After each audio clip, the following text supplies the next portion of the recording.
بسم اللہ الرحمن الرحیم۔ آج کل فلسطین کے جو حالات چل رہے ہیں، جس طرح یہودی مسلمانوں کے اوپر ظلم و ستم کر رہے ہیں، طرح طرح کی انہیں تکلیفیں پہنچا رہے ہیں، فلسطین کے شہر غزہ کی حالت اب تو بالکل دیکھنے جیسی نہیں ہے۔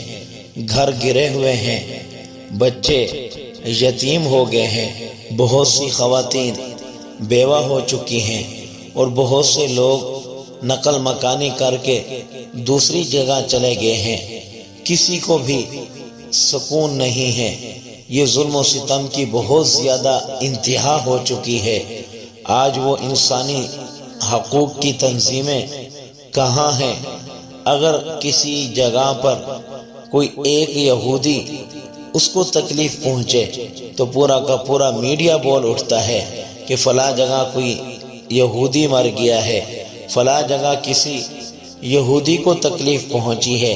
حتیٰ کہ یہودیوں کا اگر کوئی کتا بھی مر جائے تو اس کتے کو پورے میڈیا کے اوپر دکھایا جاتا ہے۔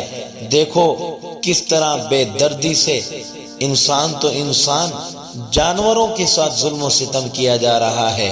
اگر یہی بات مسلمانوں کے اوپر آئے تو مسلمانوں کے بچوں کو بھی شہید کریں گے، خواتین کو بھی شہید کریں گے، نوجوانوں کو بھی شہید کریں گے، مسلمانوں کے بزرگوں کو بھی شہید کریں گے، لیکن اس پر کوئی بھی آواز نہیں اٹھائے گا۔ کوئی میڈیا والا اپنے چینل کے اوپر یہ ظلم و ستم نہیں دکھائے گا۔ تو میرے بھائیوں، ہمیں فلسطین کے لیے دعا کرنی چاہیے۔ اس موقع کے اوپر رسول اللہ صلی اللہ علیہ وسلم کی کفار کے خلاف مسنون دعا کا اہتمام کرنا چاہیے۔ یہ دعا بخاری اور مسلم میں بھی ہے۔ اس دعا کو کثرت کے ساتھ پڑھنا چاہیے تاکہ اللہ رب العزت اس دعا کے پڑھنے کی برکت سے ہمارے فلسطینی بھائیوں کی مدد و نصرت فرمائے۔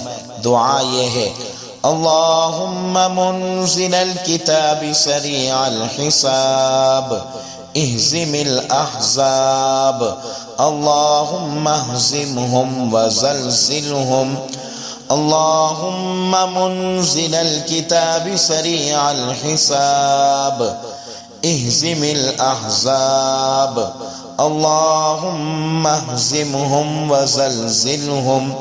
اے اللہ، کتاب نازل کرنے والے، جلد حساب لینے والے مخالف گروہوں کو شکست سے دوچار فرما۔